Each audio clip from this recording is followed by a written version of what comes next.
Pistons. Let's talk. I have a subject, or let's say I have a topic that I would like to center around or address, dealing with the likes of the Detroit Pistons and their current state, as well as the significance of the NBA, the impact of the NBA. And I'm going to start with Isaiah Thomas, and then I will go from Isaiah possibly to Ben Wallace to question mark. Question mark because Cade Cunningham is not the franchise. He's not the face of the franchise. He has the opportunity to be. He is not. Until he gets to the All-Star game and not by default, a bona fide proven season. He doesn't have to be league MVP, yet he does have to be a multiple All-Star.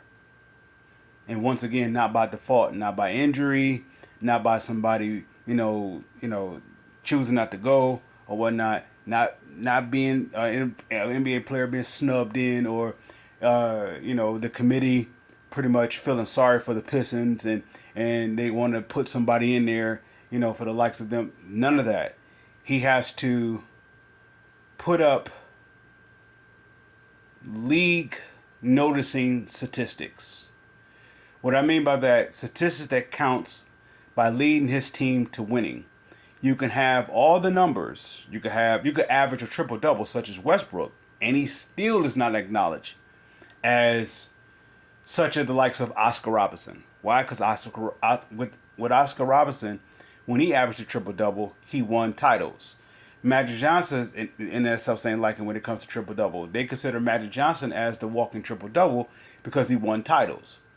Okay, if you were to put an argument towards Jason Kidd, he's in that discussion because he was in contention for a title. Now, when it comes to Westbrook, he never won. Right? He may have gotten to the finals, but he have never won.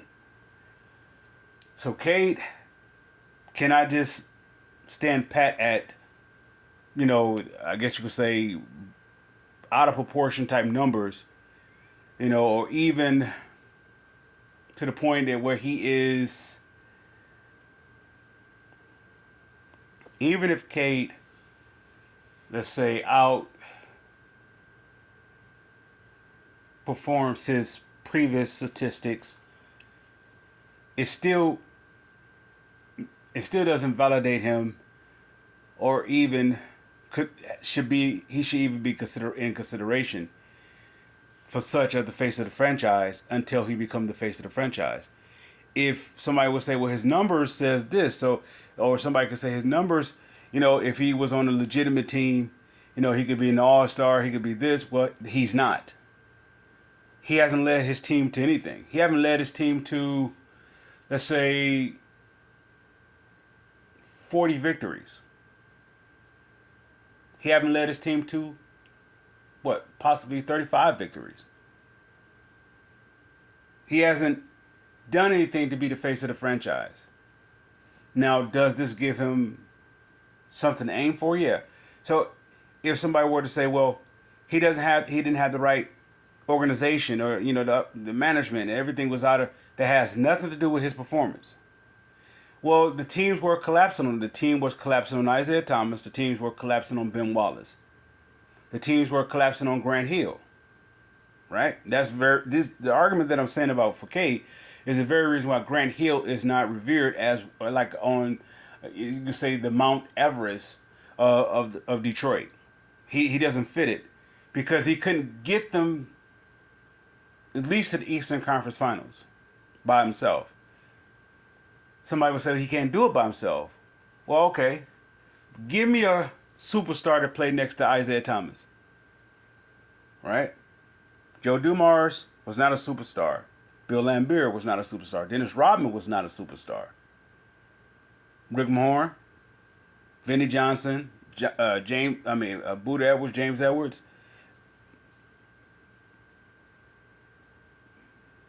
John Sally.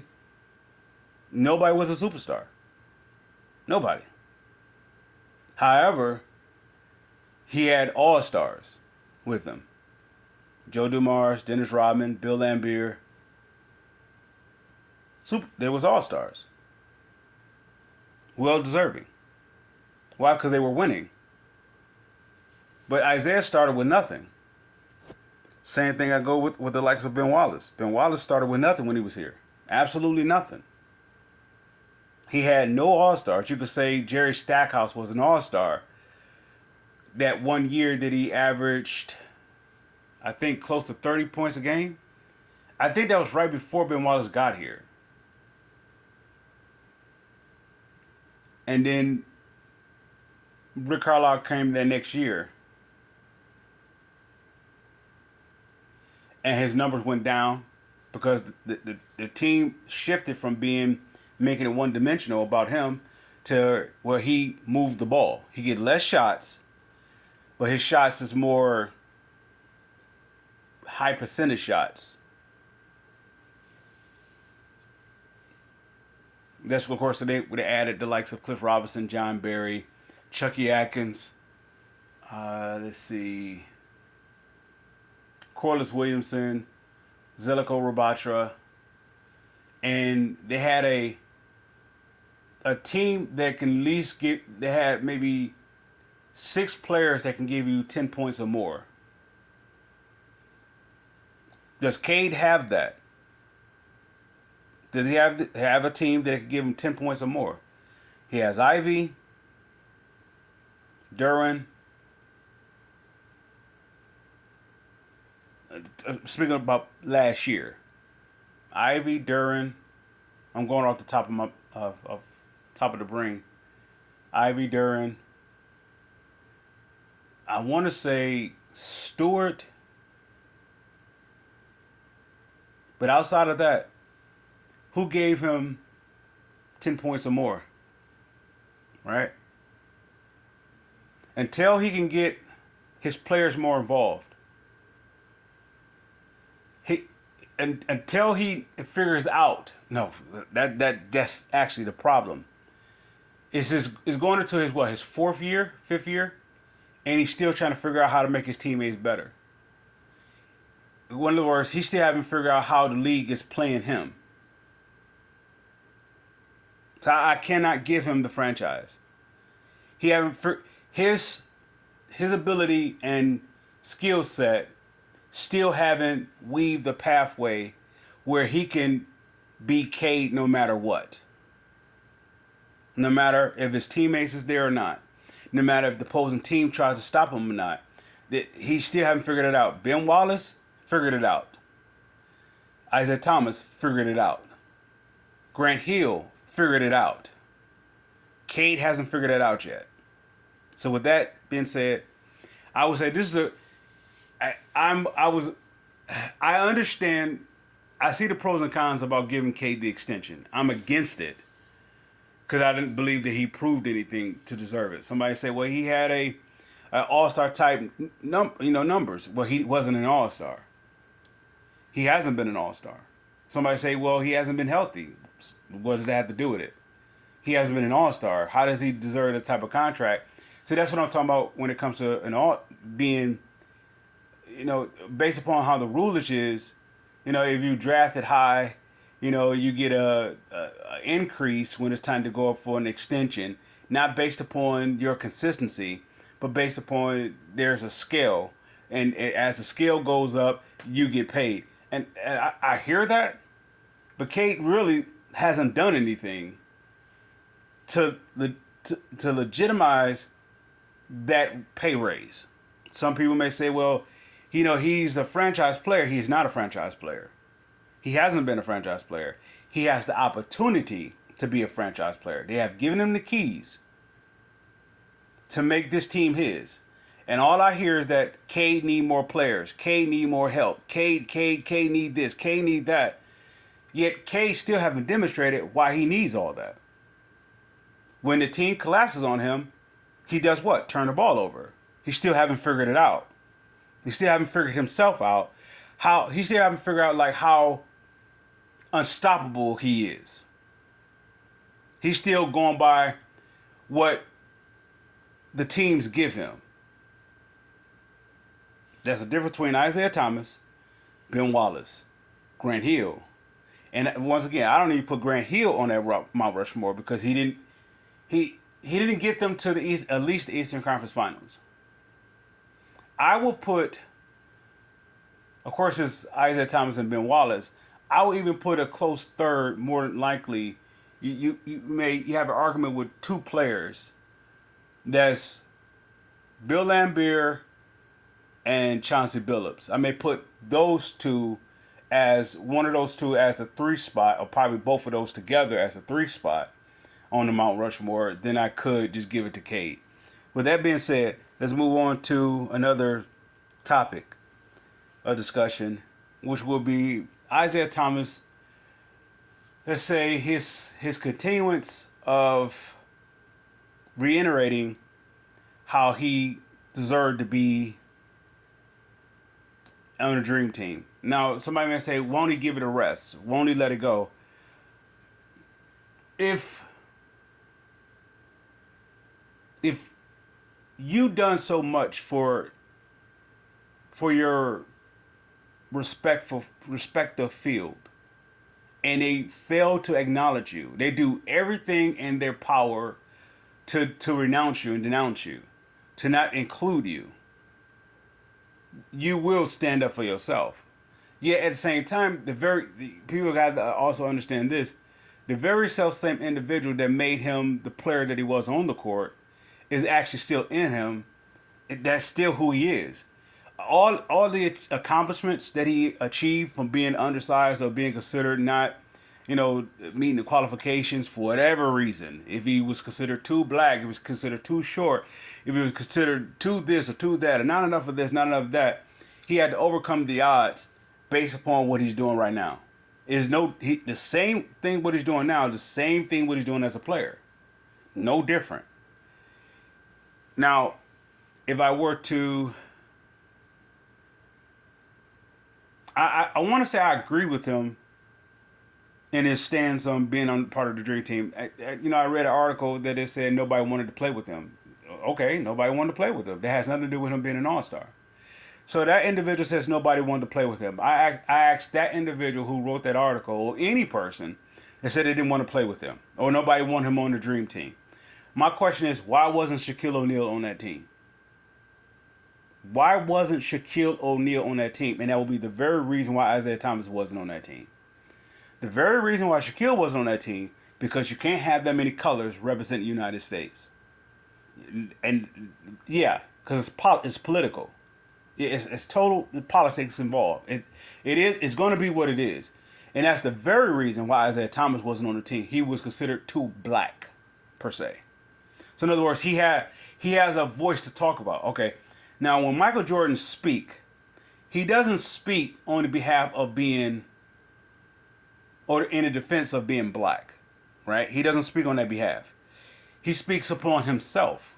When his stance was against Jerry Krause, when Jerry Krause saying like, well, we feel that Michael Jordan shouldn't, whatever this is this, but then Michael Jordan's stance against Jerry Krause was, well, you wasn't saying that when I was playing with the flu, or when I was doing this, or when I was doing it, you wasn't saying we then. You was you was saying, you was pretty much saying you. But Michael Jordan's stance was basically about himself. He never cared about anybody else but himself. And if you didn't care about him, he don't want nothing to do with you. The moment that you were to put Michael Jordan, and it doesn't matter what situation that he's in, the moment that you put him in a position that he has to respect you, it automatically comes off as disrespect. All right? He wants to be looked up to, revered. And so with that being said, of course, Michael Jordan doesn't want to play with Isaiah Thomas. Isaiah Thomas says, I demand my respect. I demand my respect. Of course, Michael Jordan wanted to play with Larry Bird and Magic Johnson. What else can you say? I don't want to play with them. But he even with that, he even told them that I'm better than you. They're at the end of their career. Even if they was at the start of their career, he would have said that he was better than them. I don't think so. Well, what I'm saying is, Isaiah Thomas, the reason why I would say he deserved to be on that dream team, and why I continue to support this, is because of Shaquille O'Neal wasn't on that team. For the very self-same reason why Isaiah Thomas wasn't on that team, was the very self-same reason why Shaquille O'Neal wasn't on that team. They can say the players didn't want to play with them. It has nothing to do with the players. There was a committee. And the committee said this certain player, when it was asked upon them, would this certain player play? And they said, we'll make sure that this player doesn't be on the team. That's a committee decision. Even if the individual players will say they was never contacted, or nor did they ever say that they was against them playing with them. They may have never said that because they may have never been asked. And several players have went on the record by saying they was never asked that question. However, there's one player that stood up and asked the question, is this one player going to be on this team? So the reason why he doesn't want to play with Isaiah, or he despises Isaiah, because Isaiah demands him to respect him. Now, with all the accomplishment that Larry Bird and Magic Johnson has, and even Dr. J, Michael Jordan still doesn't respect them. He has a certain degree of reverence for them because they did it before him. Yet, if he was in their day, he would probably would have told them, "I'm better than you." Right? And the reason why, it's like a political thing, not political thing. It's like a what is the saying goes? PR thing. You have to sound like you're a good. You have to sound like you're the part. So of course you're going to say, I give respect to the likes of Jerry West or Oscar Robertson because I never played against those guys. Yet at the same time, he's saying I will beat every last one of you. That's not the competitive nature of him. That's him being who he is. He believes he's better than every person.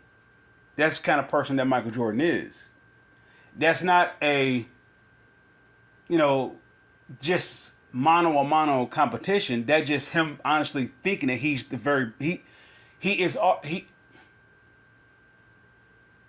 it broke his heart when he couldn't beat the Pistons. It broke his heart that he couldn't beat the Pistons. And even to the point that he went to the league office and said, this is this.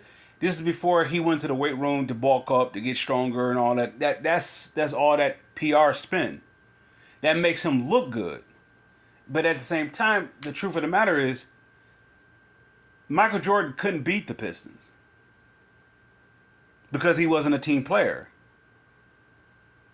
He was not a team player. He had to get a group. He had to get a group of guys that was afraid of him to play with him. So Horace Grant was out. He like, I'm not dealing with this. I'm out. And the way Michael Jordan is, if you're not in line, I don't want nothing to do with you. If you don't do what I want you to do, or respond how I want you to respond, or be like I want you to be, I don't want nothing to do with you. Look at his history.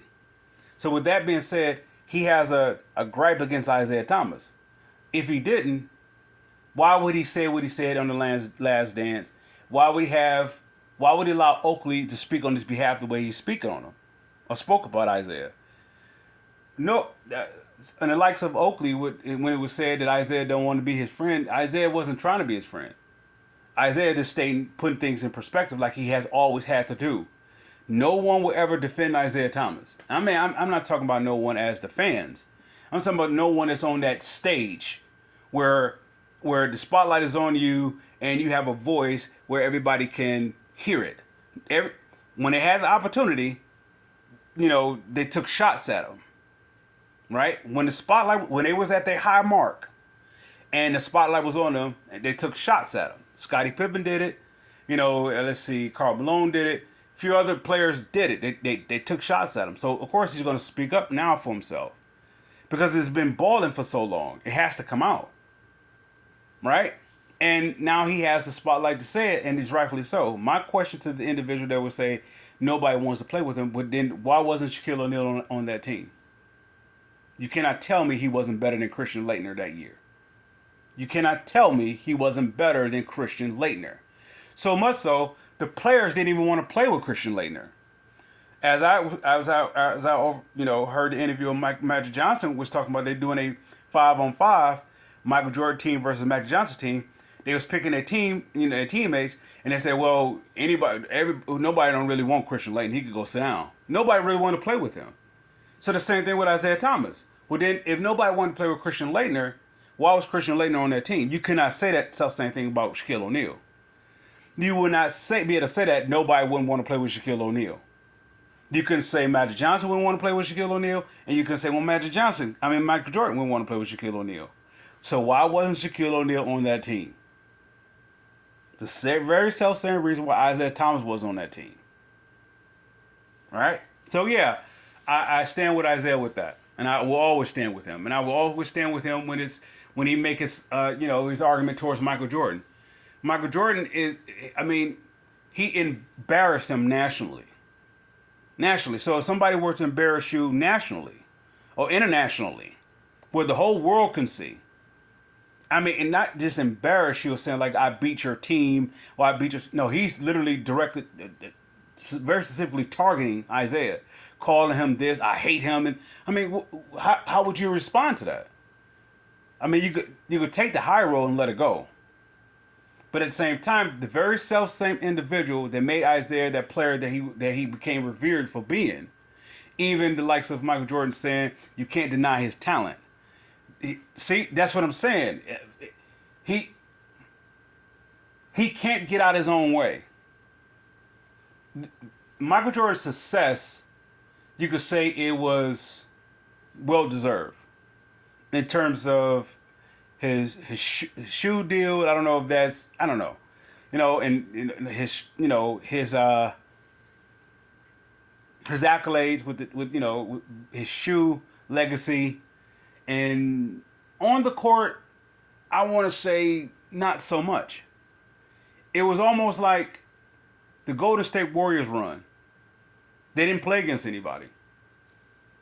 The Golden State Warriors with Kevin Durant, and they didn't play against anybody. They didn't play against anybody that can match them. Not so much shooting matched them or style of play matched them, but just can match them. When you saw Larry Bird play, we saw the Lakers versus Celtics. You saw an even matchup. It was an even matchup, right? Even matchup. When I saw Golden State play against the Cavs, you could see why the Cavs was going to lose. They jumped LeBron. And even if somebody were to say that Steph Curry is a better point guard than Isaiah Thomas, there's absolutely no way he can ever be. He may have.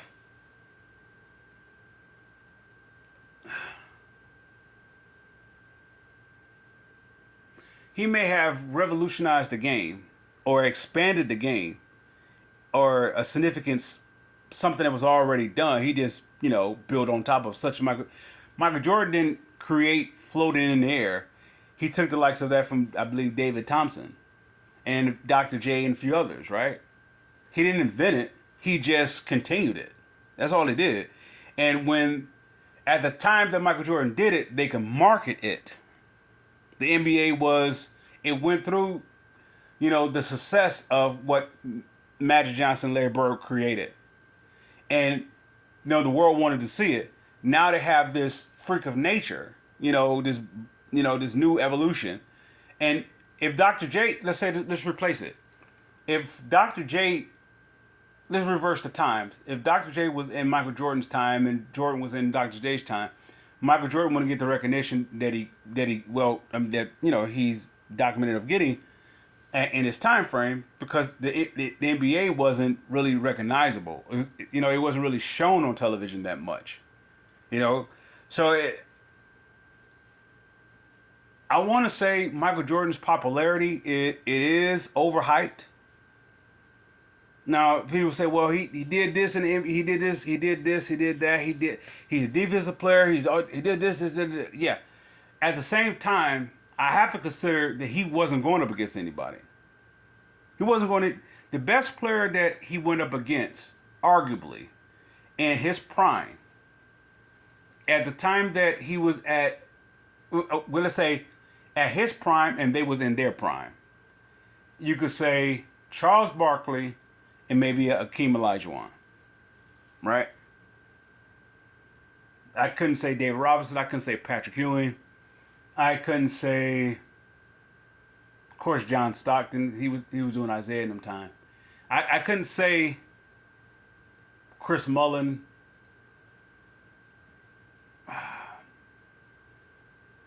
I can only say Akeem Olajuwon and Charles Barkley. Interesting enough, they was in the same draft. What I'm saying by that is, Michael Jordan, if Dr. J wasn't, if Dr. J wasn't recognized as a player that he was, the type of player that he's supposed to be recognized as, then Michael Jordan shouldn't be. And I'm not trying to discredit Michael Jordan. I'm just putting things in this perspective. Michael Jordan's career is really overhyped. It's overhyped. You look at the highlights. I get all that. That's the point. What I'm saying, if you emphasize, you put on the spotlight what he did, or you put on the spotlight how he's driving to the lane and the Pistons are tackling him down to the, but you're not putting in perspective what he would say before the game, or before the other games, how he was approaching them, telling you what I'm going to do. I'm going to do this, and okay, well then all right, let's come down the lane. That was part of the rules. If you drove the lane and you thought you was a bit more than what you was, they would put you on your back. That's how the league was.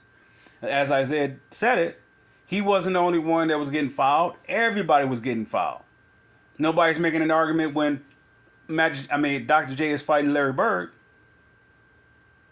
Right? Nobody's making an argument. What I'm saying is that Dr. J didn't get the self-same respect or calls and everything else that Michael Jordan got. Why? Because they couldn't market Dr. J at the time. They couldn't. At that time, it was Larry Bird and Magic Johnson. They couldn't market Dr. J. Dr. J literally saved the NBA by coming from the ABA. He saved it. Of course, with the likes of the other ABA players, that came along with them. Well, Dr. J saved it because Dr. J had the hype coming from the ABA. When Michael Jordan came in, Magic Johnson and Larry Bird was on their way out. And they wouldn't market Isaiah Thomas. They wouldn't market Isaiah Thomas. Now, that's my closing argument of the reason why Isaiah was off the Dream Team. He was too, let's say he was like a, what would be called? I guess you could say Isaiah was too militant. He was outside the box. So my question, once again, is how come Shaquille O'Neal wasn't on that team? You cannot tell me Christian Laettner was better than Shaquille O'Neal. If so, this Christian Laettner should have been #1 draft pick.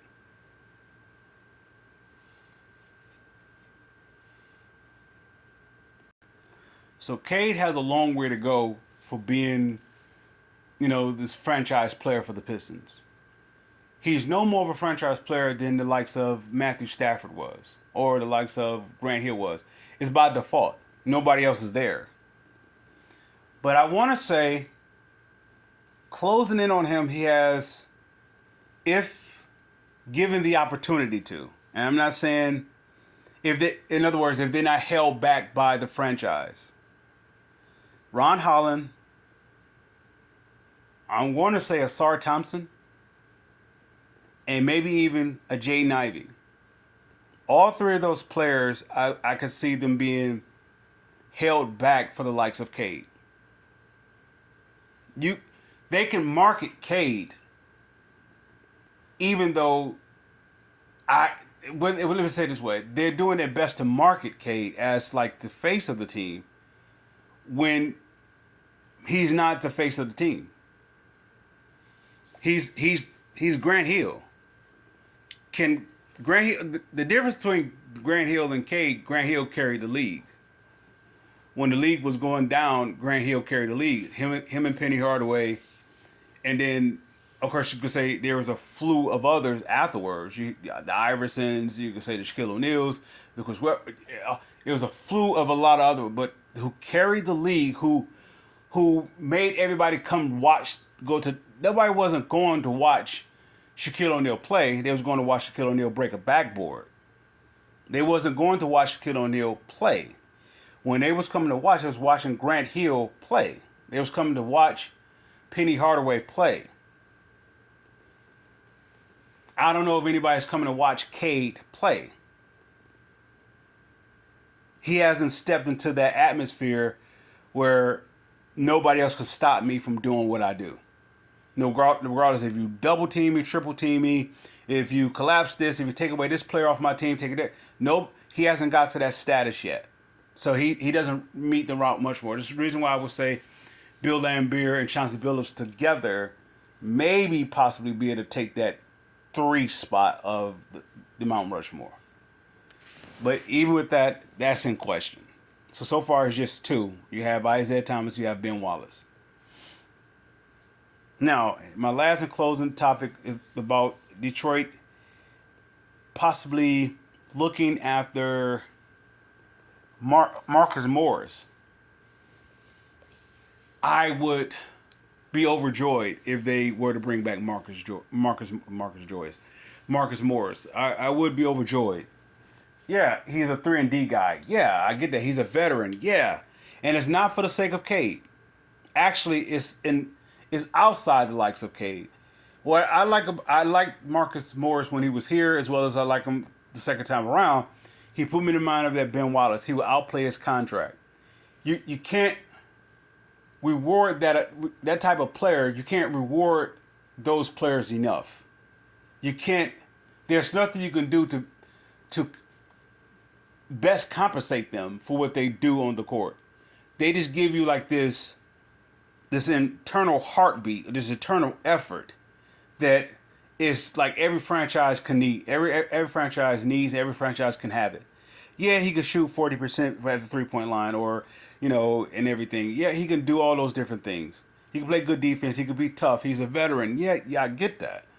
Yeah, he brings the element that this team doesn't have, even when you were to go to the likes of Malik Beasley or, Tim Hardaway and even Tobias Harris. He give you a different element. He give you a totally different element than the rest of those. He put you in that mind. He bridged the gap between, let's say, Jalen Duren and, let's say, Isaiah Stewart. Even that you have this tier with Asar Thompson and Ron Holland. It's like he a bridge for those guys. He's a perfect, not compliment, but a perfect teacher, advisor.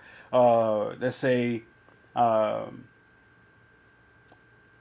prototype. He's the perfect individual that they can learn from, not learn X's and O's and how to understand concepts and so forth, yet how to be the best player that they are.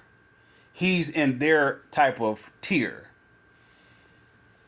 Cade doesn't have that on his team. Cade doesn't have that guy that has been there, done it, what he did, and at the same level that is demanded for him to be. This is why I was highly favor of them going after LeBron James, whatever it took. Even gave him a general manager position, because Cade, if y'all going to give Cade this franchise, he needs someone that can mentor him, and that's the word I should have said for the likes of Marcus Morris, for Isaiah Stewart, Jalen Duren, Ron Holland, Asar Thompson. He can mentor those guys. Cade doesn't have that. He doesn't have that. And what I mean by that, Cade needs that, because he's proven that he needs that. The more that they try to spoil him with talent, or what I would say, spoil him with, let's see, it's that crying thing that some players do when they can't win, when they can't figure it out themselves. They demand help. Michael Jordan did it. Kobe Bryant did it. Let's see. Charles Barkley could have done it. And until they got it their way, they couldn't win. Of course, Charles Barkley got to the finals. That was further as he went. Until there's a certain players, they don't have that. I'll get it done regardless if I have it or not. Those players have to have certain things to go their way. There's no way that Michael Jordan was going to win what he won. Let's say the first 3 titles, if Isaiah Thomas and the Pistons were healthy. He wasn't going to win. Or if they didn't change the rules. Right? There was no way he was going to win. So he had to get help. He couldn't get player help. Scottie Pippen was a scared puppy. He was scared. Dennis Rodman was with the Pistons. Outside of that, Horace Grant was going to be Horace Grant. B.J. Armstrong was going to be B.J. Armstrong. Cartwright, Paxson. Those players was going to be what they were. Craig Hodges, all those players was going to, Stacey King, they was going to be what they were. What their career ended up being, that's what they were. Yet, Jordan wasn't going to get that help like a James Worthy, like a Magic Johnson got a James Worthy, or Larry Bird get a Kevin McHale, or Larry Bird get a Dennis Johnson and Robert Parrish, or Magic Johnson gets a Kareem Abdul-Jabbar, let's say Bob McAdoo, let's see, and of course I mentioned before James Worthy, forgive me, Michael Cooper. I forgot Michael Cooper. If he don't get those type of players, Magic Johnson don't win. The only way he won in '79, but look what he had he was a better player by far on the court. That year he won the MVP. I mean, forgive me, the first finals he won. Kareem was out. They had the better team. They had the better team. Not just that, Magic Johnson was in prime position to be the better player. Right? But when Kareem went down and he was out, what happened to Magic Johnson? It was just him and Worthy. What happened? They can get it all. They can get you to the top. They can get you to the finals. And that's when they went up against Michael Jordan. Well, the last time that Kareem played, they went to a Game 7 with the Pistons. And then Kareem retired. The next year, the Pistons swept them. So Magic Johnson really hasn't done it without Kareem besides his first year. And his first year proved that he was a better player, or, he's the best player. But outside of that, he couldn't get it done. With Kareem, with Worthy, yeah. So Isaiah, look what Isaiah had to work with. He had to work with no Hall of Famers, other than, you could say, Joe Dumars.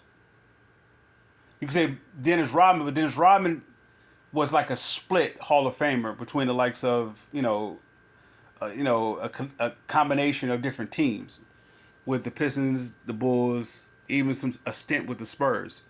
But other than that, you could say it's just Isaiah Thomas that was part of that Bad Boys team that was a Hall of Famer.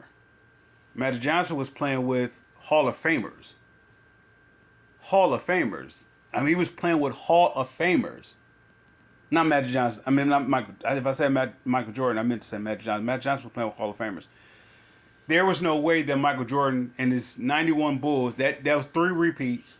I mean, that first three-peat, he was going to beat the Pistons if Isaiah was healthy. There was no way, because he couldn't, even if he gotten stronger.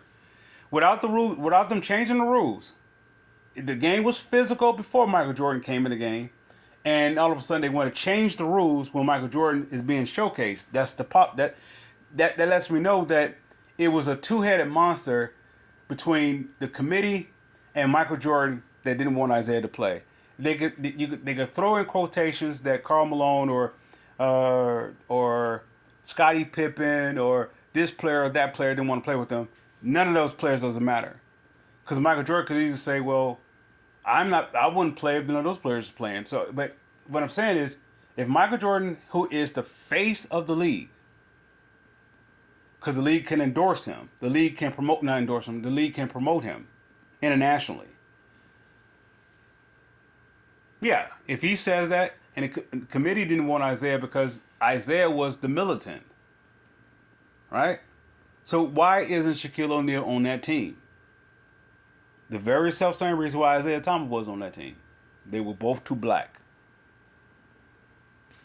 Like, with that being said, I'll close out with this.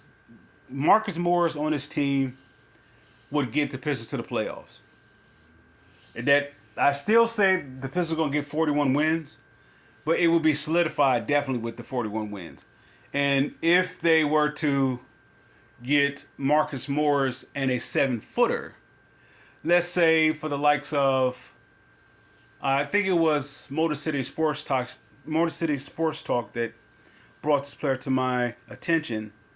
I think his name was Gordan. I think his name. He plays for Houston, the 7-footer.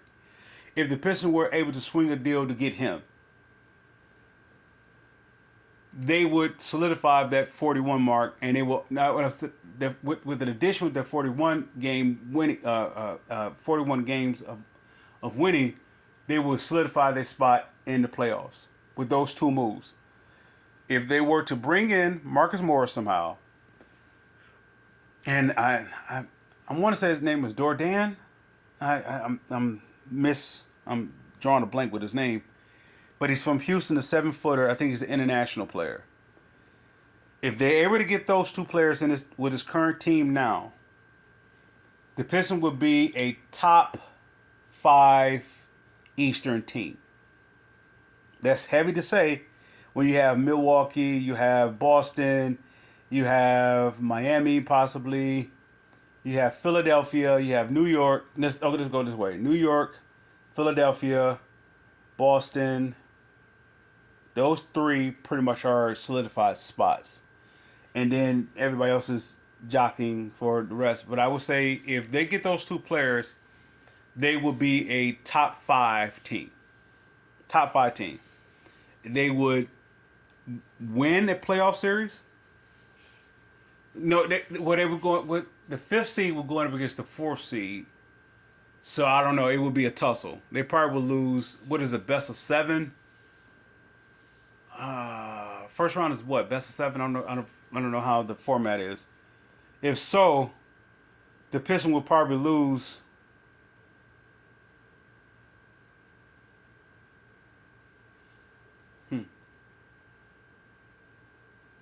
Four games, and the Pistons would get 2 in that first round. If they're going against the 4th seed and they're the 5th seed, I want to say it will go to Game 7, but I would say most likely it probably go to Game 6. Depending on who that 4th team is, if it's Miami, if it's Milwaukee, even with that, I can see it going, if they get those 2 players, I can see the Pistons going to a Game 7 in the first round. At least the six game. If they are the 5th seed, yeah, I can see that. Get those 2 players. Even though I'm high on marketing, I would prefer to get more likely a player they could possibly get would be Walker Kessler. Even though he's not a perimeter player, he's more be an anchor at the box. I get high percentage points, baskets from that way. I don't need him to be a perimeter. If I'm able to get Marcus Morris somehow, and able to get a 7-footer, whether they are a stretch 4 perimeter player, or they're going to monitor that box defensively. 1 or 2 areas, I need somebody going to be able to stretch it with a perimeter shot, or I need somebody to be in the low box to anchor it. If I get those 2 with Marcus Morris, the Pistons is a guaranteed 5th spot in the East. It doesn't matter who's playing. It don't matter who they're playing. If they get those, it doesn't matter who they're playing. With that being said, Pistons fans, I salute.